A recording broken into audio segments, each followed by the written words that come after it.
क्यों south pole को छू पाना ऑलमोस्ट इम्पॉसिबल है।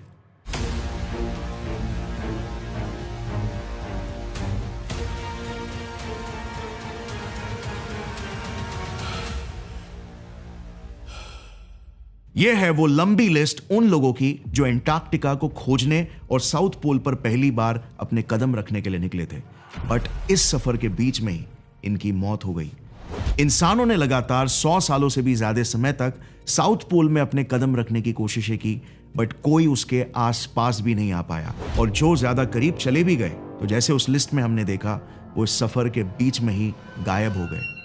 इंटरेस्टिंगली, पिछले 70 मिलियन सालों से साउथ पोल पर ठहरा हुआ यह सफेद रेगिस्तान एंटार्क्टिका सिर्फ 200 साल पहले ही इंसानों की नजरों में आया। मतलब जस्ट इमेजिन, जब ब्रिटिशर्स इंडिया पर राज कर रहे थे तभी भी दुनिया ने एंटार्क्टिका को देखा तक नहीं था। दुनिया के इतिहास की किताब में एंटार्क्टिका वो आखिरी पन्ना है जो अंत तक किसी ने पलटा ही नहीं था। नॉर्मल एरोप्लेन्स को तो एंटार्क्टिका के ऊपर से गुजरना अलाउड भी नहीं था, क्योंकि उन्हें कुछ ऐसे हालातों का सामना करना पड़ता था। यही हाल शिप्स और क्रूजेस का भी होता था। बट गौर करने वाली बात तो यह है कि इसके एग्जैक्टली ऑपोजिट दुनिया के दूसरे कोने में, आर्कटिक या नॉर्थ पोल में, Greenland, Iceland, Russia, Alaska etcetera के हिस्सों को मिलाकर वहां पर आज भी करीब 4 मिलियन लोग रहते हैं।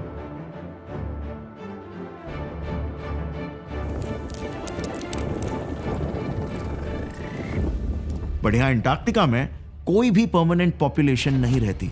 इनफैक्ट पूरे लैंड एरिया पर तो जानवर तक नहीं रहते। ये इतनी मोटी चर्बी और खाल वाला पोलर बेयर तक एंटार्क्टिका में सरवाइव नहीं हो पाया। यहां पर आज अगर आप देखोगे तो सिर्फ पेंगुइन्स और सील्स रहते हैं, और वो भी मोस्टली सी शोर के ही आसपास घूमते हैं। और सिर्फ यहां पर आज कुछ साइंटिस्ट के बेसिस है, क्योंकि कहा जाता है इस जमीन पर सिर्फ 2 चीजें हैं, साइलेंस और सवाल। सवाल जो हमेशा उठते हैं, पर जवाब हमेशा बर्फ की मोटी चादर के नीचे दब जाते हैं। जैसे ये जगह इतनी ठंडी कैसे है, जब कभी यहां पर एक घना जंगल हुआ करता था, या फिर नासा वाले यहां पर बार बार क्या ढूंढने आते हैं। और सबसे बड़ा, अगर सिर्फ ये एक बर्फीली जगह है तो यहां पर बिना किसी एक्सप्लेनेशन के यूएफओ साइटिंग्स क्यों हो रहे हैं। अच्छा, अब जरा ना इस रीजन पर अपनी नजरें डालना। 2024 की एक लेटेस्ट खबर में यह पाया गया कि एंटार्क्टिका के इस बड़े से लैंड मास के नीचे 511 बिलियन बैरल ऑयल छुपा हुआ है, जो कि मिडिल ईस्ट के बाद दुनिया का सबसे बड़ा ऑयल रिजर्व है। लेकिन फिर भी इस खबर के बाद भी पावरफुल देश इस पर उस तरह से टूट क्यों नहीं पड़े जिस तरह से मिडिल ईस्ट पर टूट पड़े थे। आखिर क्यों? एंटार्क्टिका में स्पेसिफिकली ऐसी कौन सी खास बात है जो सिर्फ दुनिया का सबसे डेडलीस्ट लैंड बनाती है? क्यों इतने सारे लोगों ने इसके सेंटर तक पहुंचने में अपनी जानें गंवा दी?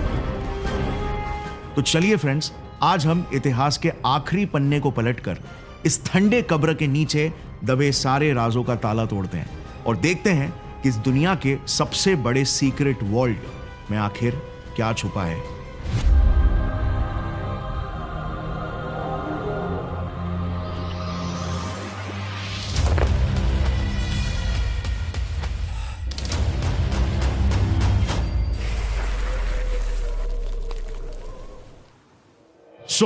आज से 2000 सालों पहले एरिस्टोटल और टॉलेमी जैसे फिलोसोफर्स ने पृथ्वी के एक्सट्रीम साउथ पर एक बड़े से जमीन के होने को पहले से ही इमेजिन कर लिया था, क्योंकि कोई तो एक बड़ा सा जमीन का टुकड़ा होना ही पड़ेगा ऊपर नॉर्थ में आइलैंड्स को बैलेंस करने के लिए।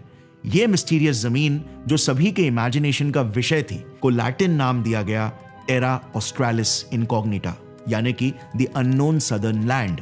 अब 1520 में एक famous Portuguese explorer Ferdinand Magellan बहुत नीचे साउथ अमेरिका के टिप तक पहुंच गए थे और उन्हें एक पैसेज दिखाई दिया जिसके पार उन्हें बहुत से आइसबर्ग्स दिखे। बट जैसे आप देख सकते हो, वो फिर भी एंटार्क्टिका से काफी दूर ही थे। और फिर 1773 में एक British explorer captain James cook थोड़ा और आगे जाकर वो पहले इंसान बने जिन्होंने एंटार्क्टिक सर्कल को क्रॉस कर दिया। वो एंटार्क्टिका के बहुत करीब तक जरूर पहुंचे, बट कभी एंटार्क्टिका की जमीन को देख ही नहीं पाए। उन्हें दूर दूर तक बस सिर्फ बर्फ के बड़े बड़े पहाड़ ही दिखाई दे रहे थे, और इसीलिए वो वहां से वापस आ गए। और फिर जाकर 1820 में एक Russian explorer Fabian Gottlieb von Bellingshausen के जरिए दुनिया को पहली बार यह पता चला कि साउथ में दूर से दिखती बर्फ की ऊंची ऊंची चट्टानों के ऊपर छुपकर एक पूरा कॉन्टिनेंट बसा हुआ है। यह कॉन्टिनेंट समुद्री सतह से 2500 मीटर ऊपर पहाड़ जैसे चट्टानों के ऊपर बसा था। इसीलिए जेम्स कुक से भी यह मिस हो गया। इवन आज तक एंटार्क्टिका दुनिया का सबसे हाईएस्ट कॉन्टिनेंट माना जाता है, बट इतने ऊंचे चट्टानों के ऊपर चढ़ा कैसे जाए? अरे उससे पहले तो अपने शिप को ही लैंड कहां पर किया जाए, क्योंकि बीच जैसा एक सेफ हार्बर तो यहां पर था नहीं।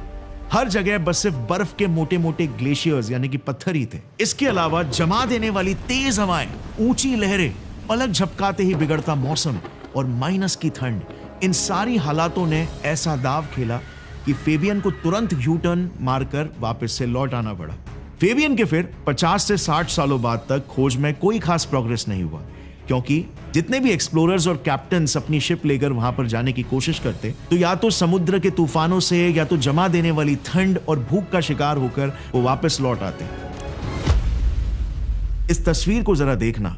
ये तस्वीर 1904 में ली गई थी, जिसमें ये 3 लोग एंटार्क्टिक एक्सप्लोरर्स हैं, कैप्टन रॉबर्ट स्कॉट, शैकल्टन और विल्सन।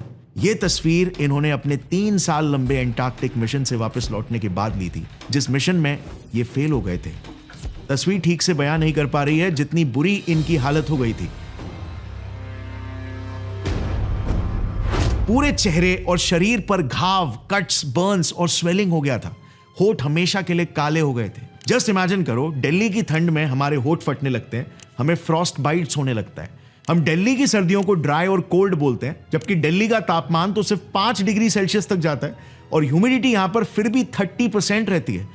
वहीं एंटार्क्टिका में ठंड -90 डिग्री सेल्सियस तक जाता है। और पता है ये कितना ड्राई है? वेल, यहां पर ह्यूमिडिटी 0.03% तक डिप होती है और एवरेज 1% से भी कम रहती है। साउथ पोल ऐसी कड़ी परीक्षा लेता था इन सेलर्स की जिसके लिए कोई तैयार ही नहीं रहता। इनफैक्ट स्कॉट के केस में तो हालत इतने डेस्परेट हो गए थे कि जिंदा रहने के लिए शिप पर क्रू मेंबर्स को अपने ही स्लेज डॉग्स को खाना पड़ गया था। बट इस फेलियर ने स्कॉट को डीमोटिवेट नहीं किया। एंटार्क्टिका की मिस्ट्री मानो उन्हें अपनी तरफ इस तरफ फुसला रही थी कि इस मिशन के बाद उन्होंने ये ठान लिया कि अब तो किसी भी हालत में एंटार्क्टिका की जमीन पर वो कदम रखकर ही मानेंगे। और सिर्फ इतना ही नहीं, बल्कि वो एंटार्क्टिका के एकदम सेंटर में साउथ पोल पर भी अपने देश का फ्लैग लहरा कर आएंगे। और यही हासिल करना उनके जिंदगी का अल्टीमेट पर्पस बन गया। फाइनली साल 1911 में लगातार 1 साल की लंबी यात्रा के बाद रॉबर्ट स्कॉट अपने 4 क्रू मेंबर्स के साथ एंटार्क्टिका पहुंच ही गए और वहां से फिर साहस बढ़ाकर एक्सट्रीम तूफान और ब्लिजर्ड्स का सामना करते हुए उन्होंने आखिरकार साउथ पोल की जमीन पर अपने पांव को रखा। यह एक ऐतिहासिक मोमेंट होने वाला था। स्कॉट के जिंदगी भर का सपना वहां पर सबसे पहले पहुंचने का सच होने वाला था। बट जैसे ही वो वहां पर पहुंचे, अनफॉर्चुनेटली उन्होंने देखा कि ऑलरेडी एक नॉर्वेगियन फ्लैग वहां पर गड़ा हुआ था।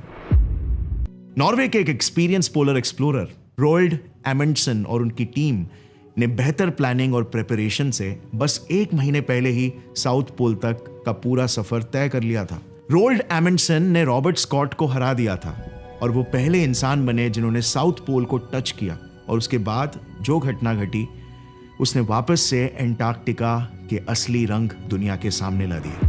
निराशा में थके और हारे रॉबर्ट स्कॉट और उनकी टीम जब अपने जहाज से वापस आ रहे थे तो बर्फ के एक बड़े से तूफान में फंसकर उनकी पूरी टीम ने एक एक करके वहीं पर अपने दम तोड़ दिए। और मैंने आपको शुरुआत में जो लिस्ट दिखाई थी, उस लिस्ट में भी रॉबर्ट स्कॉट के इस मिशन टेरा नोवा एक्सपीडिशन का जिक्र है, जिसमें वो सारे एक्सप्लोरर्स बर्फ में हमेशा हमेशा के लिए दफन हो गए। पूरी दुनिया ये समझ चुकी थी कि जितना मुश्किल एंटार्क्टिका पर लैंड करना है, उससे भी कई ज्यादा चैलेंजिंग है वहां पर बस कुछ ही दिनों के लिए सरवाइव करना। बीबीसी ने अपने 2020 में पब्लिश्ड इस आर्टिकल में एंटार्क्टिका को एक फ्रोजन ग्रेवयार्ड बुलाया, क्योंकि रॉबर्ट स्कॉट की बॉडी तो उन कई अनफिनिश्ड और फेल्ड एक्सपेडिशंस वाले सेलर्स की बॉडीज के ढेर में बस एक ही बॉडी है। आज भी कई बॉडीज एंटार्क्टिका के क्रिवेसेस और ग्लेशियर्स में धंस चुकी है, जो कभी लोगों को मिली तक नहीं और ज्यादा लोग उन्हें ढूंढने भी नहीं गए। अब अगर आप इन केसेस पर थोड़ा सा गौर करोगे ना, तो आपको इन डेथ्स में कुछ पैटर्न्स रिपीट होते हुए दिखाई देंगे। जैसे एक्सप्लोरर्स का तूफान या ब्लिजर्ड्स में भटक जाना, स्टारवेशन यानी भूख से मर जाना, जहाज का टूट जाना, बर्फ में धंस जाना, ये सारी घटनाएं बार बार रिपीट हो रही है। अब ऐसा क्यों हो रहा है ये जानने के लिए ना हमें एंटार्क्टिका की यूनिक ज्योग्राफी और कायदे कानूनों को समझना होगा जो इसे नॉर्थ पोल से भी अलग बनाती है। देखो, सबसे पहले तो ना साउथ पोल पर बर्फ बहुत ज्यादा है as compare to north pole. पूरे दुनिया का 90% बर्फ, आई रिपीट, दुनिया का 90% बर्फ एंटार्क्टिका में है। इनफैक्ट दुनिया का 70% फ्रेश वाटर भी एंटार्क्टिका के ही बर्फ में जमा हुआ है और इसीलिए एंटार्क्टिका का एवरेज टेम्परेचर -40 डिग्री सेल्सियस से लेकर -90 डिग्री सेल्सियस तक लो हो जाता है, जबकि आर्कटिक का एवरेज टेम्परेचर सिर्फ 0 डिग्री से लेकर -40 डिग्री तक ही जाता है। इसी वजह से आपको भले ही नॉर्थ पोल में लैंड मैमल्स जैसे arctic wolves, foxes, reindeers, oxes, polar bears और यहां तक कि रैबिट्स और शीप्स भी मिल जाएंगे, बट साउथ पोल पर इनमें से कोई भी नहीं है। दूसरी यूनिक बात यह है कि जो हमने बार बार बर्फीले तूफानों के बारे में सुना है ना, यहां पर ऐसे तूफान देखने को मिलते हैं जैसे दुनिया में और कहीं नहीं दिखते। इसे देखना, ये एक नॉर्मल सा हरिकेन यानी कि तूफान है। ऐसे तूफान जो भारी तबाही लाते हैं, इनमें विंड स्पीड्स बस सिर्फ 100 से 150 किलोमीटर पर आ रही होती है। एंटार्क्टिका में ऑन दी अदर हैंड तो बड़े आराम से 200 से 300 किलोमीटर पर आवर की रफ्तार से हवाएं चलती है। सो आखिर एंटार्क्टिका में इतने तेज विंड्स क्यों चलते हैं? वेल, इसके पीछे ना एक इंटरेस्टिंग रीजन है। देखो, पृथ्वी में आप कहीं पर भी चले जाओ, आपको आसमान जमीन से ठंडा ही मिलेगा। जैसे अगर मुंबई शहर में जमीन का टेम्परेचर 28 डिग्री सेल्सियस है तो वहीं पर आसमान में -40 डिग्री सेल्सियस तक होगा। इससे होता यह है कि नीचे की गर्म हवा ऊपर के एटमॉस्फेयर लेयर्स तक अगेंस्ट ग्रेविटी राइज होती है, जिससे स्लो विंड्स क्रिएट होते हैं। नॉर्मली पृथ्वी में हर जगह ऐसा ही होता है, बट एंटार्क्टिका इकलौता ऐसा अजूबा है जहां पर जमीन ही आसमान से ज्यादा ठंडा है। और क्योंकि इन हवाओं को ग्रेविटी भी नीचे पुश करती है, तो इस वजह से विंड्स नीचे की तरफ भयंकर एक्सेलरेट होते हैं और पूरे एंटार्क्टिका प्लेट्यू में फैलने लगते हैं तूफानी प्रेशर के साथ। और यही रीजन है कि एंटार्क्टिका में ऐसे स्नो ब्लिजर्ड्स बहुत फ्रीक्वेंटली देखने को मिलते हैं और रिसर्चर्स और वर्कर्स को लिटरली रोप लाइन पकड़ के चलना पड़ता है। और तो और क्योंकि ठंडी हवा मॉइस्चर यानी कि ह्यूमिडिटी रिटेन नहीं करती, इसीलिए पूरा कॉन्टिनेंट एक्सट्रीमली ड्राई है, ऑलमोस्ट क्लोज टू 0% ह्यूमिडिटी। इसी वजह से एंटार्क्टिका ह्यूमन बॉडीज में से एक झटके में सारा मॉइस्चर चूस लेता है और डिहाइड्रेशन के चलते कुछ ही सेकेंड्स में ही एक्सपोज स्किन फ्रॉस्ट बाइट्स पकड़ लेती है। प्रिकॉशंस नहीं लिया जाए तो अफेक्टेड हिस्सा मिनटों में ही काला पड़ जाएगा और बेजान हो जाएगा, कुछ इस तरह। एक और एक चीज, इस क्लिप को जरा देखना, इसमें आपको दूर दूर तक क्या दिखाई दे रहा है? कुछ भी नहीं, राइट? आसमान भी सफेद, कोहरा भी सफेद और जमीन भी सफेद। इसे वाइट आउट कहते हैं। और ऐसे हालातों में एक ट्रैवलर अपना सारा सेंस ऑफ डायरेक्शन ही खो देता है, राउंड एंड राउंड सिर्फ एक ही जगह पर घूमता चला जाता है। और अगर आपको पता नहीं आप कहां पर जा रहे हो तो आप सीधे बर्फीले कब्र में ही गिर जाओगे। क्योंकि इसे देखना, इसे कहते हैं क्रिवेस। दिखने में ये भले ही एक चपटी सी दरार लग रही होगी, बट इनकी गहराई होती है ऑन एन एवरेज 65 से 100 फीट। यानी गलती से भी अगर पांव यहां पर रख दिया तो सीधे 100 फीट नीचे अंदर बर्फ की कब्र में।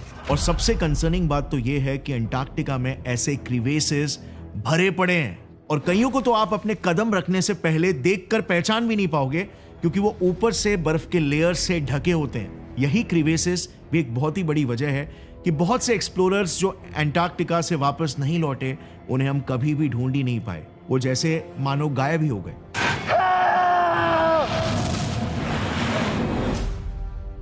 अब जितना मुश्किल इंसानों के लिए यहां पर नेविगेट करना है, उतना ही मुश्किल और रिस्की एरोप्लेन्स के लिए भी है। कमर्शियल फ्लाइट्स तो एंटार्क्टिका के ऊपर से उड़ना तक अवॉइड करते हैं और सिर्फ वही फ्लाइट्स यहां पर आते हैं जो रिसर्चर्स और एक्सपेरिमेंटर्स को यहां पर शटल कर रहे हो या उन तक गुड्स पहुंचा रहे हो। घना कोहरा, अनप्रिडिक्टेबल क्लाइमेट और स्ट्रॉन्ग विंड्स की वजह से टर्बुलेंस, क्योंकि ये पोल्स के करीब है इसीलिए मैग्नेटिक फ्लक्चुएशंस की वजह से नेविगेशन बिगड़ना, सेफ्टी लैंडिंग के लिए कोई भी स्टेशन यहां पर नहीं होना, यहां तक कि रिफ्यूलिंग स्टेशन का भी यहां पर ना होना, कुछ मेजर रीजंस है एयरलाइन कंपनीज को यहां से गुजरना रिस्की लगता है। बट अब तुम्हारे मन में यह सवाल जरूर आ रहा होगा कि अगर एंटार्क्टिका इतना खतरनाक है तो फिर आज इतने सारे लोग वहां पर आराम से घूमकर कैसे आ जा रहे हैं, मस्त व्लॉग्स बना रहे हैं, कितने सारे तो क्रूजेस एंटार्क्टिका एक्सपेडिशन के लिए जाते रहते हैं। वेल, अगर आप ईयर 1990s में देखोगे ना तो एंटार्क्टिका में सिर्फ हर साल लगभग 5,000 टूरिस्ट ही जाया करते थे। आज ये नंबर बढ़कर पता है कितना हो गया है? 1 लाख। और इसका पूरा क्रेडिट जाता है हमारे नेविगेशन, इंजीनियरिंग और साइंस एंड टेक्नोलॉजी में एडवांसमेंट को। बट इवन ये सब के बाद भी एंटार्क्टिका घूमने का विंडो आज भी सिर्फ और सिर्फ 3 से 4 महीने का ही है, नवंबर से लेकर मार्च के बीच में, क्योंकि इसी दौरान -15 से -20 डिग्री सेल्सियस के साथ एंटार्क्टिका थोड़ा बहुत जीने लायक हो जाता है। मतलब इसी दौरान अगर आप प्रॉपर प्रोटेक्शन से बाहर निकलोगे तो आपका चेहरा फ्रॉस्ट बाइट नहीं पकड़ लेगा या आंखें ही जम नहीं जाएगी, क्योंकि इन दिनों पूरे 24 घंटे दिन ही होता है, रात होती ही नहीं है। एक्चुअली में एंटार्क्टिका का डे एंड नाइट साइकिल और सीजन्स का साइकिल काफी इंटरेस्टिंग है, क्योंकि एकदम पोल्स पर लोकेटेड है, इसीलिए यहां पर 6 महीने दिन रहता है और 6 महीने रात रहती है। ऐसा क्यों? क्योंकि हमारा अर्थ अपने एक्सिस से 23.5 डिग्री टिल्टेड है, और ये जैसे आपको पता है सन के अराउंड रिवॉल्व करता है, तो टिल्टेड होने की वजह से अर्थ के नॉर्थ का टिप 6 महीनों के लिए सूरज के डायरेक्शन में पॉप आउट होता है, और फिर साउथ का टिप 6 महीनों के लिए सूरज के डायरेक्शन में पॉप आउट होता है। अब जो हिस्सा पॉप आउट होता है वहां पर कंटिन्यूअस डे होता है और समर सीजन भी होता है, और उसका ऑपोजिट साइड क्योंकि सन से दूर है, डार्क शैडो साइड में है, इसीलिए वहां पर पोलर नाइट और विंटर सीजन होता है। टेक्निकली देखा जाए तो बस वो 3 से 4 महीनों को छोड़कर हमारे लिए तो सारे महीने ही एंटार्क्टिका में विंटर है, क्योंकि या तो वहां पर एकदम डिम सनसेट जैसे सन रहेगा या फिर टोटल पिच डार्क रहेगा। एंटार्क्टिक विंटर्स में वहां पर इतना डार्क हो जाता है कि अगर आप अपनी आंखों के सामने अपने हाथ को भी रख दोगे ना तो भी आपको दिखाई नहीं देगा, total pitch black. It's 9 in the morning and it's polar night. So it looks like this all day long, 24/7 for a bit more than 2 months. क्योंकि हाफ ऑफ द टाइम तो वहां चांद भी नहीं रहता। प्लस सर्दियों में स्पेशली जुलाई और अगस्त के महीनों में यहां पर तापमान -80 डिग्री सेल्सियस तक चले जाता है। कंबाइंड विथ 200 किलोमीटर्स प्रति घंटे की हवाएं और ब्लिजर्ड्स, कोई इंसान यहां पर कैसे सरवाइव कर पाएगा? ऑफिशियल रिकॉर्ड्स के हिसाब से एंटार्क्टिक विंटर्स में सिर्फ और सिर्फ गिने चुने कुछ हजार लोग ही रहते हैं, और ये सभी के सभी साइंटिस्ट्स और रिसर्चर्स ही है। इनके रिसर्च बेसिस इस तरह से शील्डेड और प्रोटेक्टेड रहते हैं, और विंटर्स में ये पूरे के पूरे बर्फ में धंस भी जाते हैं, जिनमें से फिर बर्फ को मशीन्स के जरिए खोद कर साफ करना पड़ता है। अब यूएस ने तो आज वहां पर मानना पड़ेगा कमाल ही कर दिया। उसके मेन एंटार्क्टिक रिसर्च स्टेशन को ऐसे बनाया है कि वहां पर इन्हीं काबिल रिसर्चर्स के लिए पूरे साल 24 घंटे एंटार्क्टिका जैसे रिमोट लोकेशन में खाना पीना अवेलेबल करवा दिया है। ये देखो, ये है वो रिसर्च स्टेशन और एंटार्क्टिका का सबसे बड़ा टाउन, यूएस का मैकमुर्डो रिसर्च स्टेशन। और यहां पर हर समर में 500 से 1000 लोग काम करते हैं। यहाँ पर एटीएम्स मौजूद है, हॉस्पिटल्स और मेडिकल फैसिलिटीज भी, कन्वीनियंस के लिए stores, research labs, comfortable rooms, gyms etcetera. इसी स्टेशन में पूरे के पूरे कॉन्टिनेंट की इकलौती वेस्ट मैनेजमेंट फैसिलिटी भी है, जहां पर वो पूरे टाउन का कचरा फिल्टर और प्रोसेस करके रिसाइकल करते हैं। अब ये करना एक तरह से मजबूरी ही समझो, क्योंकि यूएस के सप्लाईज मैकमुर्डो पर बस सिर्फ साल में एक ही बार आते हैं, जिसमें पेरिशेबल आइटम्स जैसे साल भर का राशन और मीट एक ही साथ सप्लाई होता है। मतलब अगर 1000 लोगों को पूरे साल खाना खिलाना है तो सोचो कितना बड़ा वेयरहाउस भर के रखना पड़ता होगा।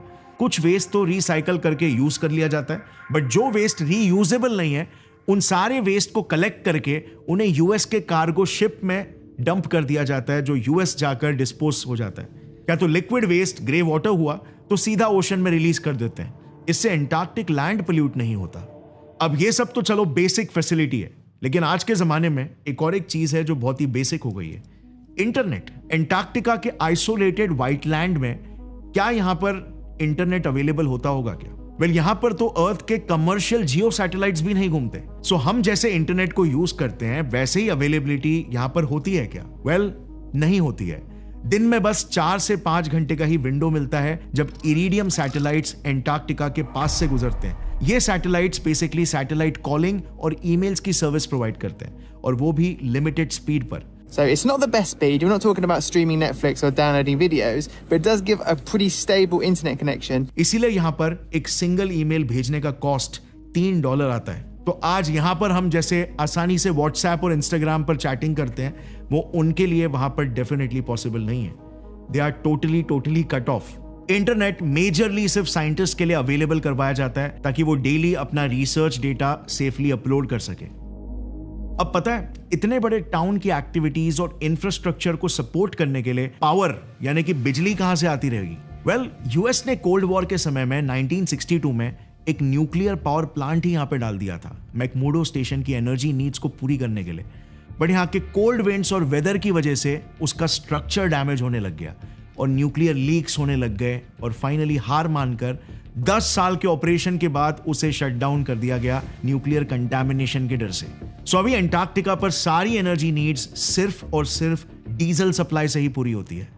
अब इतनी जोखिमों का सामना करके पूरी दुनिया से कट ऑफ रहकर ये साइंटिस्ट आखिर ऐसा क्या ही रिसर्च कर रहे हैं? वेल, अंटार्कटिका का अर्थ के क्लाइमेट पर क्या असर पड़ रहा है? कैसे मेल्ट होता आइस ग्लोबल सी लेवल को राइज करने में कंट्रीब्यूट कर रहा है? इसका असर फ्यूचर में अर्थ पर क्या होने वाला है? अंटार्कटिका के यूनिक एनिमल्स और ऑर्गेनिजम्स कैसे इतने एक्सट्रीम एनवायरनमेंट में सरवाइव कर पाने के लिए इवॉल्व हो पाए? कैसे अंटार्कटिका 3.5 करोड़ साल पहले एक ग्रीन कॉन्टिनेंट हुआ करता था मगर आज एक व्हाइट कॉन्टिनेंट बन गया है?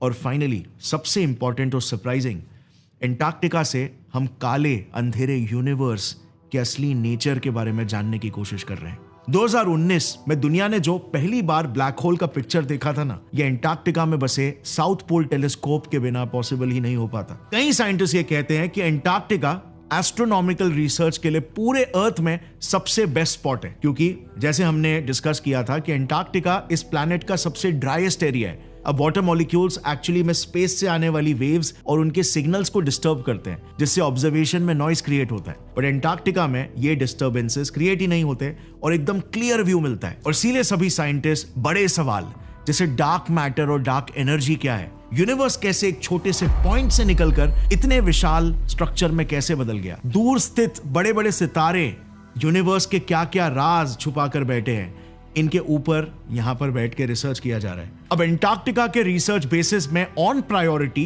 करंटली क्या क्या रिसर्चेस हो रहे हैं, इन्हें आप स्क्रीन पर देख सकते हो। इन ऑफिशियल वेबसाइट्स के लिंक्स और हमारे पूरे डिटेल रिसर्च के भी लिंक्स मैं आपको नीचे डिस्क्रिप्शन में साइट कर दूंगा। अगर आप इंडिपेंडेंटली रिसर्च करना चाहोगे तो आप उन लिंक्स पे जाके कर सकते हो। अच्छा, अब हाल ही में एक रीसेंट 2024 के ही न्यूज में पाया गया था कि अंटार्कटिका के एक बड़े से लैंडमास के नीचे 500 बिलियन बैरल्स जितना ऑयल छुपा हुआ है, जो कि मिडिल ईस्ट के बाद दुनिया का सबसे बड़ा ऑयल रिजर्व है। तो कहीं अनऑफिशियली सभी देशों के साइंटिस्ट इसी के पीछे तो नहीं लगे? क्या सारे पावरफुल कंट्रीज इंटरनेशनल पॉलिटिक्स के जरिए अंटार्कटिका के इन रिसोर्सेज को क्लेम करना चाहते हैं और इन टेरिटरीज पर अपना कब्जा जमाने के पीछे तो नहीं है? वेल हाँ, यहां पर तेल तो भरपूर है अंटार्कटिका की ऑलमोस्ट 5 किलोमीटर मोटी बर्फ के नीचे, बट ये सब कुछ मैटर नहीं करता, क्योंकि 1959 की दी एंटार्क्टिक ट्रीटी और एनवायरमेंटल प्रोटेक्शन ट्रीटी 1991 लागू होने के बाद इसके तहत सभी नेशंस को स्ट्रिक्ट लॉज और प्रोटोकॉल्स को फॉलो करना पड़ता है। वेल, इसी ट्रीटी के चलते अंटार्कटिका की जमीन पर कोई भी देश किसी भी तरह की ड्रिलिंग, माइनिंग या कमर्शियल एक्टिविटी को कंडक्ट नहीं कर सकता। सो कोई भी देश उन ऑयल रिजर्व्स को छेड़ने की सोच भी नहीं सकता। इसके पीछे रीजन सिंपल है, क्योंकि 90% आइस जिस कॉन्टिनेंट में है, सारे देश अगर लालची होकर वहां पर माइन करने लग जाए तो आइस पिघलना शुरू कर देगा और ओशन लेवल्स बढ़ जाएंगे, जिसका अंजाम फिर पूरी दुनिया को भुगतना पड़ेगा। इस इंटरनेशनल एंटार्क्टिक ट्रीटी के कुछ मेजर पॉइंट्स को आप स्क्रीन पर देख सकते हो। एंटार्कटिका पर सिर्फ और सिर्फ साइंटिफिक रिसर्च रिलेटेड एक्टिविटीज करना ही अलाउड है और उन रिसर्च की फाइंडिंग्स को भी पब्लिकली जाहिर किया जाएगा। किसी भी देश की मिलिट्री यहां पर कदम भी नहीं रख सकती और एंटार्कटिका एक फ्री कॉन्टिनेंट रहेगा जिस पर कोई भी देश अपनी टेरिटरी क्लेम नहीं कर सकता। और इसी के तहत हम एंटार्कटिका की बायोडाइवर्सिटी को डिस्टर्ब करना या डिस्ट्रॉय करने वाली कोई भी एक्टिविटी परफॉर्म नहीं करेंगे, बिकॉज एंटार्कटिका एक एक्सट्रीमली क्लोज्ड और आइसोलेटेड इकोसिस्टम है। इवन टूरिस्ट के लिए यहां पर स्ट्रिक्ट रूल्स है जिसे कंप्लाई करना जरूरी है। The International Association of Antarctic tour operators ने don't pack a pest policy निकाली थी, जिसका मतलब यह है कि हमें किसी भी तरह के बैक्टीरिया या माइक्रो ऑर्गेनिज्म तक को भी एंटार्कटिका पर ले जाना अलाउड नहीं है। मतलब आपके कपड़े, जूते, लगेज सब कुछ को स्टेरिलाइज करना होगा एंटार्कटिका की जमीन पर कदम रखने से पहले, और एंटार्कटिका की जमीन से अपने शिप में कदम रखने से पहले वहां पर अपने घुटनों पर तक बैठना अलाउड नहीं है। सो अगर वहां पर आपको बर्फ में लेटकर मस्त स्नो फेरी बनाना है, अगर ये आपके बकेट लिस्ट में है तो ये चीज भूल जाओ। वहां पर आप यूरिन को भी जमीन पर डंप नहीं कर सकते। इनफैक्ट सभी लोग अपनी पी को बॉटल्स में या यूरिन बैग्स में भरकर वापस शिप पर लेकर आते हैं। टूर ऑपरेटर्स भी सिर्फ टूरिस्ट को शोर्स और कुछ नजदीकी टूरिस्ट अट्रैक्शंस ही दिखाकर वापस शिप्स में ले आते हैं। एंटार्क्टिका के इंटीरियर रीजन्स में कोई नहीं लेकर जाता, वहां पर घुसने का सोचना भी मत। और साउथ पोल तक जा पाना तो किसी कॉमन इंसान के लिए ऑलमोस्ट इम्पॉसिबल ही है। वहां पर इतने रेस्ट्रिक्शंस इसीलिए है क्योंकि एंटार्क्टिका का इकोसिस्टम एक बहुत ही फ्रैजाइल और सेंसिटिव इकोसिस्टम है। इस छोटे से इकोसिस्टम में अगर गलती से भी कोई फॉरेन पैथोजेंस या माइक्रो ऑर्गेनिजम्स आ गए तो ये यहाँ के लोकल एनिमल्स और लिविंग स्पीशीज को अफेक्ट कर सकते हैं, उनमें अनइनवाइटेड म्यूटेशंस कॉज कर सकते हैं। 2024 के ही बीबीसी के एक इंटरव्यू में एंटार्क्टिक इकोलॉजिस्ट डैना बर्गस्ट्रॉम ने यह बताया कि एंटार्क्टिका के साउथ शेटलैंड आइलैंड्स पर ऑलरेडी कुछ फॉरेन वायरसेस के स्पीशीज पहुंच भी चुके हैं और एक खास तरह का एवियन फ्लू भी सब एंटार्क्टिक आइलैंड्स पर फैलने लग गया है, जिससे सील्स और बर्ड्स बीमार गिर रहे हैं। A deadly bird flu has spread to the region. Several hundred penguins have been killed, and samples of 2 penguins confirmed the spread of the avian influenza virus. क्योंकि एंटार्क्टिका में सभी इकोसिस्टम्स इंटरकनेक्टेड है, एक छोटी सी भी गलती वहां पर एक बटरफ्लाई या डोमिनो इफेक्ट क्रिएट कर सकती है, जिससे अंत में वाटर लेवल्स बढ़ जाएंगे और आधी दुनिया डूब सकती है। इसीलिए इसे टिकिंग टाइम बॉम्ब कहा जाता है और scientist want to be extra cautious. Plus Antarctica क्योंकि करोड़ों सालों से जमा पड़ा है और बर्फ हर किसी चीज को फ्रीज कर देता है, इसके मोटे परमाफ्रॉस्ट लेयर्स के बीच साइंटिस्ट 100% श्योर है कई अननोन एंशिएंट वायरसेस के स्पीशीज जमे पड़े हो सकते हैं। इन वायरसेस को ज़ॉम्बी वायरसेस भी कहा जाता है। और अगर ये परमाफ्रॉस्ट, ये बर्फ मेल्ट हो, ये कई किस्म के जानवरों को इन्फेक्ट करके म्यूटेशंस और बीमारियां कॉज कर सकते हैं। हालांकि अब तक जो भी वायरसेस हमें मिले हैं, जैसे 2014 में मिला ये पिथो वायरस साइबेरिकम, एक 30,000 साल प्राचीन वायरस है जो हमें साइबेरिया में मिला था। और जस्ट हाल ही में 2023 में हमें मिला पैंडोरा वायरस येडोमा, एक 48,500 ईयर्स पुराना वायरस।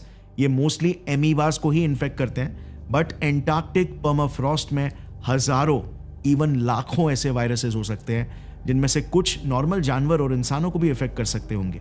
यार हिमालय का एक एग्जाम्पल ले लो, जो एंटार्क्टिका के मुकाबले कितनी छोटी जगह घेरता है, वहीं पर हमें आज तक 1700 नए वायरस के स्पीशीज बर्फ में दबे हुए मिले थे। और इसीलिए हमें हर हाल में एंटार्क्टिका को पॉलिटिक्स और ह्यूमन इंटरफेरेंस से दूर ही रखना है। आज एक कॉमन इंसान एंटार्क्टिका तक पहुंच तो सकता है, पर वहां पर जी नहीं सकता। शायद ये प्रकृति का अपना तरीका है हमसे कहने का कि तुम यहां पर मेहमान हो, मालिक नहीं। There is no permanent population. Antarctica एक मंजिल नहीं बल्कि एक इम्तिहान है। There is no horizon. No shadows. यहां पर सिर्फ वही टिकता है जो प्रकृति से लड़ता नहीं बल्कि प्रकृति के साथ बहना सीखता है, क्योंकि ये जगह इंसान की हिम्मत नहीं, उसकी हद की असली परीक्षा लेती है। There is only